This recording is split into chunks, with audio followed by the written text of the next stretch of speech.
আসসালামু আলাইকুম, welcome to রুকসানাস টুকিটাকি। আমি পুডিং বানাবো, তার জন্য অনেক আয়োজন। আমি এই প্যাকেটের দুধটা দিলাম, এটা এমনি অনেক ঘন।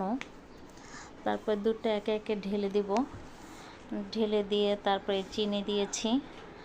তারপরে একে একে ডিম ভেঙে দিব 7টা ডিম ভেঙেছি। এখন এগুলো অনেক সুন্দর করে ঘুটিয়ে নেব, ঘোটাতে ঘোটাতে। তারপরে দিয়ে দেব একটু এসেন্স, হালকা একটু এসেন্স দিলাম। তারপরে দেব একটু কালার, ফুড কালার। এই যে, কারণ ওইটা না দিলে হয় কি, পুডিংটা সাদা সাদা ভালো লাগে না, একটু হালকা ইয়েলো হলে খেতে ভালো লাগে। তারপরে দিব এনার্জি প্লাস বিস্কিটের কয়েকটা টুকরো, আমি কখনো দেই না, তো এবার দিচ্ছি। আবার পাউডার দুধও দিয়ে দিয়েছি ঘন হওয়ার জন্য। তারপরে এটাকে ঘুটিয়ে নিব, ঘোটাতে ঘোটাতে এই যে একবারে ঘন হয়ে গেছে। তারপরে বিস্কিটের গুঁড়াটাও দিয়ে দিব, অনেকখানি গুঁড়ো করে নিয়েছি, অল্প একটু দিব, 2-3 চামচ।